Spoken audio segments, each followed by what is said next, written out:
He's the angry video game nerd.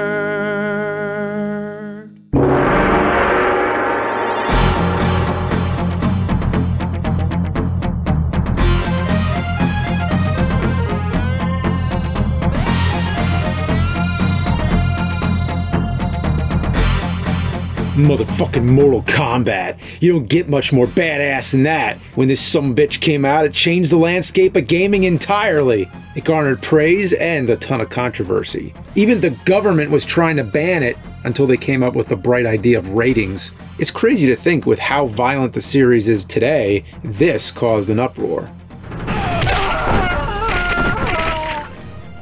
Nowadays, the gore isn't too crazy, but back in '92, holy shit. It was unlike anything we'd ever seen before. While Street Fighter II was revolutionary for fighting games, Mortal Kombat was revolutionary for video games as a whole. The game was turned into a comic book, cartoon, movie, live-action series, trading cards, and of course the album by the Immortals with that legendary single, Techno Syndrome, which became the Mortal Kombat theme. But the whole album just pummels you with a meteor shower of sizzling hot beats!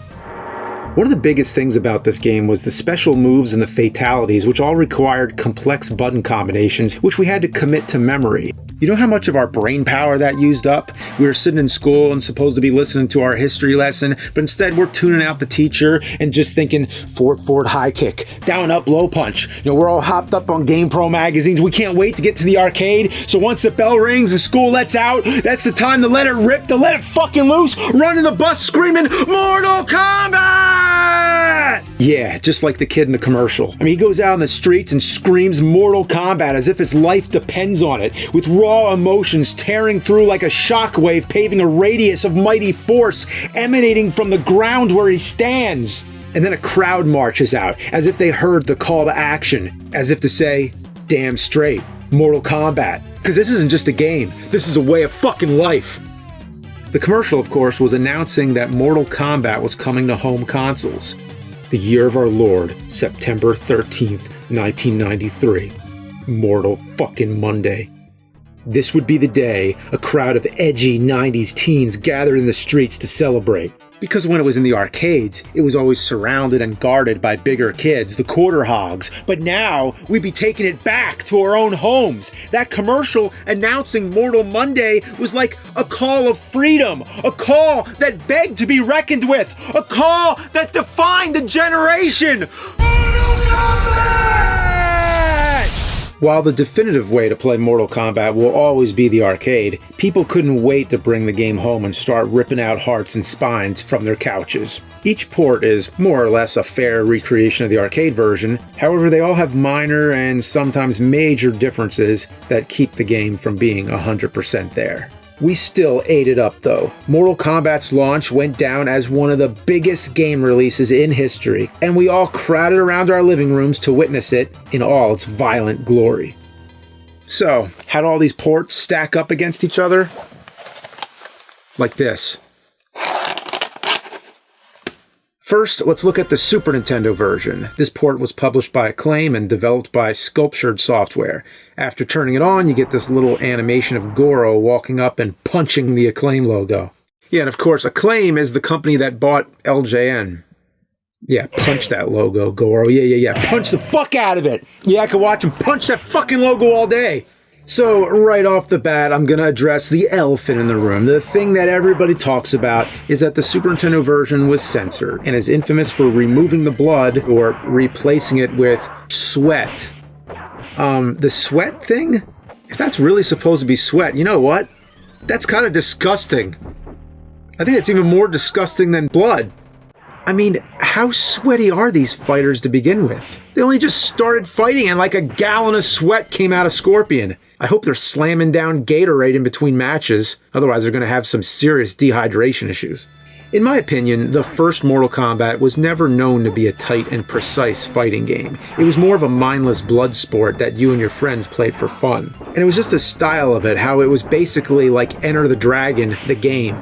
But removing the blood just makes this a mediocre fighter on the Super Nintendo, with Street Fighter II Turbo out the same year. But sadly, compared to all the other issues this game has, the lack of blood is only minor. But before we get into this shit, let's talk about what this game does well. For one, the game looks pretty damn close to the arcade. The graphics are clean, the sound is decent, and the voice samples sound pretty clear. But all that is shit on by some of the most frustrating controls I've ever felt.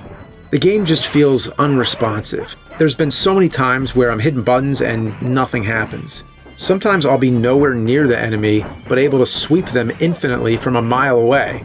So another thing that blows is getting hit while shooting a projectile cancels your projectile. In the arcade version, if I shoot ice but get hit by the opponent's projectile, my ice still hits them, but in the Super Nintendo version, it disappears. I don't know why they would program it like this. All this really comes to a head when you hit the endurance levels. Oh my lord, the endurance levels. I spent more time on these 3 levels than I did on the rest of the game. Having to beat 2 opponents while struggling to control the game makes these 3 levels a shit show. I can't stand it when I beat the first opponent and the second opponent comes in and cheap shots me. In the arcade, these parts are tough, but they still seem fair. It really does come down to a test of endurance, but the Super Nintendo version is a test of patience. The computer gets really cheap here too. It's demoralizing. Having to continue over and over just to lose when you're so close to the end is really painful. What's worse is Goro and Shang Tsung are fucking pushovers. I destroyed them on my first try. I was kinda disappointed. Can you have some fucking balance here? And speaking of disappointing, let's take a look at the fatalities. In every version of the game, the only people whose fatalities stay the same are Scorpion, Sonya, and Liu Kang. I never really understood Liu Kang's fatality. He flops all around and uppercuts you. It's awful. Kano's is also kinda the same, but I don't understand what he's ripping out of Liu Kang. I guess it's his sweat gland or something? Sub-Zero loses his famous head rip and instead freezes and shatters you. That makes sense, actually. I think it's a more appropriate fatality for Sub-Zero, but what I don't understand is how do they scream after being frozen and shattered? Raiden's fatality is pretty cool too. He electrocutes you into dust. To be honest, I actually like this over his original fatality. The pit fatality is pretty lame. Without blood, it just looks wrong. When Johnny Cage gets knocked down, he just chills out down there. He looks completely fine, like by some miracle he fell all the way down and missed the spikes. Speaking of Johnny Cage, his fatality is by far the worst in the game, and maybe even the whole series. He kicks you in the chest and his foot disappears while they just flail around. I mean, this right here is the epitome of not even trying. I mean, you couldn't even try to make that happen. His foot disappears before it even touches. What is going on? Well, this gets my award for the shittiest fatality. Alright, well, let's move on to the next one. The Genesis version. Now, let me tell you straight out, this is a deal breaker to me, because 3 buttons? 3 buttons for Mortal Kombat? How does that work? Both high punch and low punch share the A button. A regular tap is a low punch. If you're holding a direction, it turns it to high punch. B and C are both the kick buttons, and start is block. So it can be done, but the thing is, you just gotta get a 6-button controller. If you have the 6-button controller, you're fine. The main advantage this one has over the Super Nintendo is the blood. Yep, it has the blood. After you put in a code, that is. Without the code, you get censored fatalities and no blood. The censored fatalities in this one are actually worse than the Super Nintendo version. Sub-Zero just uppercuts you into the air, Johnny Cage shadow kicks you off the screen, Raiden shoots lightning and you fall, and Kano steals your wallet?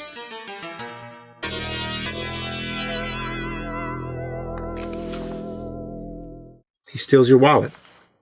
Yeah, I mean, I guess he takes your wallet and the shock of it kills you. There's absolutely no reason to play this without the code. The pit is actually turned off without the code, so fuck this shit. Put in that blood code. God damn it.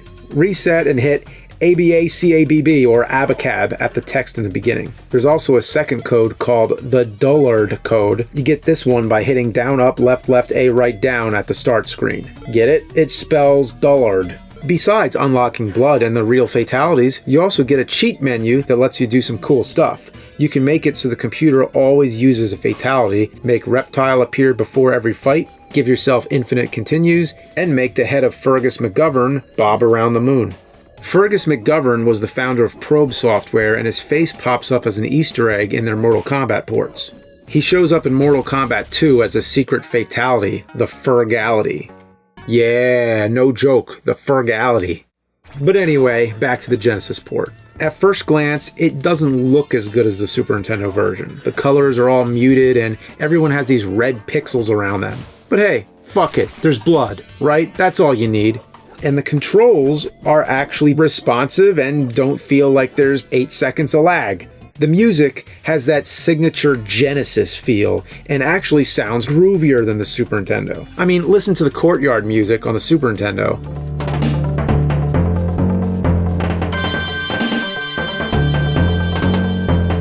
And compare it to the Genesis.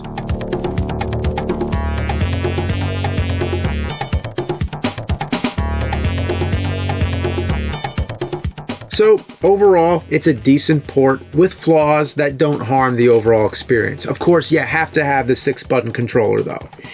Now, let's fuck it all up and play Mortal Kombat on Game Boy. Yeah, can you believe I'm doing this? You want to bring Mortal Kombat with you wherever you go, huh? Well, to that I say don't. Just don't. Wait till you get home, because this is easily the worst version of Mortal Kombat I've played so far. This one was also made by Probe, but they must have rushed through this and spent all their game development talent on the Genesis version. The music is a mess of screeches and farts. It just sounds like ass and a half.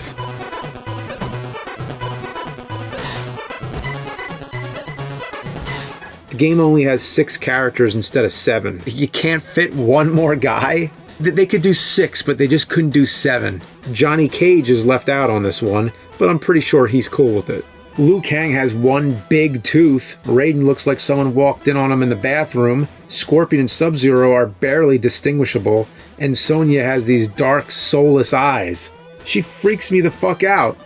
The game just gets worse and worse as you play it. If you thought the Super Nintendo was unresponsive, this game changes the entire definition of unresponsive. There's a good second of input lag on all the moves. Lots of the time, you kick through the enemy. How did I not hit them? Am I a ghost and didn't know it? Is that the twist? Trying to pull off a special move is a fucking feat. Sometimes I get them and other times I'll do all the same shit only to get my ass handed to me while I flail around. And don't even think of trying out a fatality. They might as well not even be in the game because I tried and I couldn't even do one of them. And it doesn't help the Game Boy has only 2 buttons. Yeah, if I had a problem with the Genesis having 3, Game Boy only has 2. How do you play Mortal Kombat with 2? And yeah, okay, the Game Boy has limitations. There's certain things they just couldn't help. But you know what? Mortal Kombat 2 on Game Boy was pretty decent. So I think they just fucked up here. Even if I could pull the fatalities off, guess what? They're awful. For example, Kano just kicks you in the air. Yeah, not worth the frustration. It's like right after they made the Genesis version, they said, oh yeah, you gotta make a Game Boy version too. And they were like, oh shit, we only have 7 minutes. And this is what they gave us. After playing through it for almost an hour, I managed to get to Goro, but boy, he fucked my shit up. In the first round, he was super easy, but then he went into like a panic mode and decimated me. I lost all my continues and just couldn't force myself to give a shit. Game over. Boy, Nintendo's really getting the shitty end of the Mortal Kombat port stick. Well, hopefully Sega can salvage it with the Game Gear version and round it out nicely. This one has a blood code, and it's in color! Oh, and unlike the Game Boy, has Johnny Cage. But no Kano. Overall, it's okay, but compared to the Game Boy, it's legendary. I mean, if you're looking for Mortal Kombat on the go, this is the one you want. All the fatalities are here too, just Game Gearified. Sadly, there's no pit fatality, even though the only 2 levels you get are Goro's Lair and the Pit. The game does have some issues. It looks real choppy and slow. The background always jitters when you move, and the game feels like the characters are underwater. And for some reason, Goro is shorter in this version. Looks so weird. Goro's supposed to be the most intimidating boss in the game. He's a huge four-armed monster man and the prince of the Shokan race. He commands the armies of Outworld, but here he just looks goofy. It's like when they made tiny Goros as pets in the Judge Dredd arcade game. Maybe we'll do that sometime. Well, it's passable, but still kinda shitty, and I can't end on something that's kinda shitty, you know? So instead, let's end on some real ass vomit! Mortal Kombat on Tiger Electronics.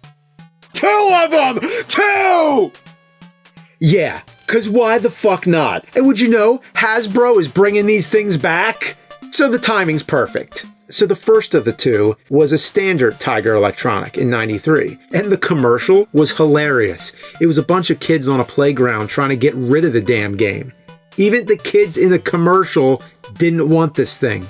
But then in '94, they made a Tiger Barcodes version, or Barcods.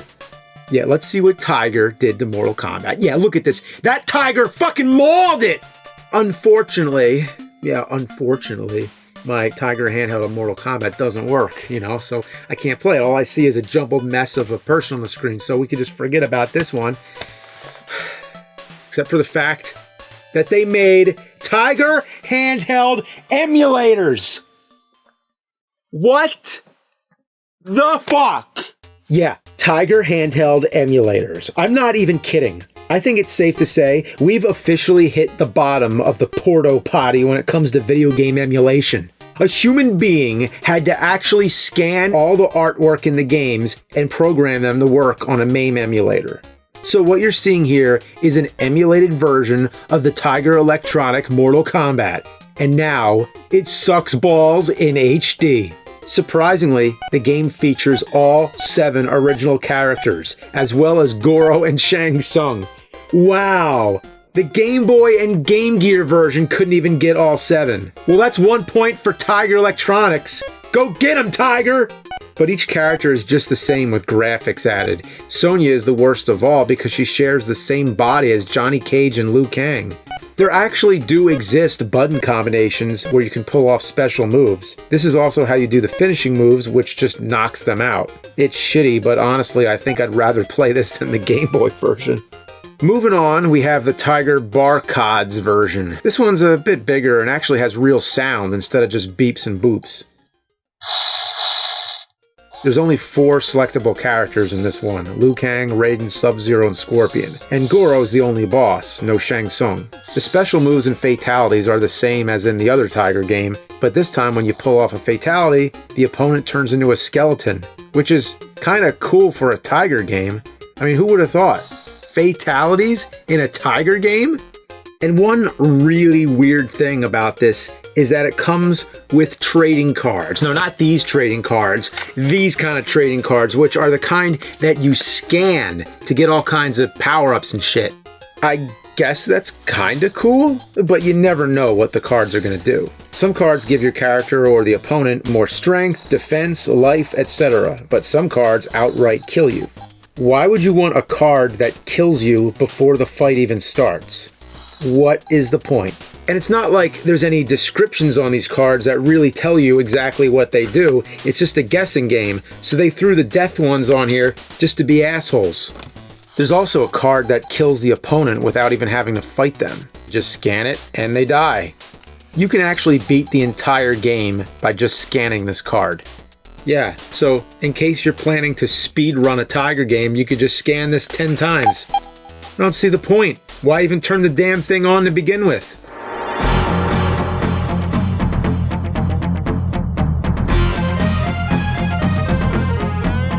Well, those are all the ports shat out on Mortal Monday, as well as some extra dingleberries. I know I missed some other ports like the Sega CD version, but that one is mostly the same as the Genesis with some enhancements.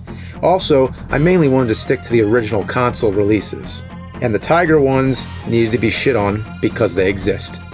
Well, to this day, Mortal Kombat is still one of gaming's biggest franchises. After 28 years, it's still going strong. And even though it was inspired by Street Fighter, it set itself apart and inspired all kinds of other fighting games, many of which are clones or rip-offs of Mortal Kombat.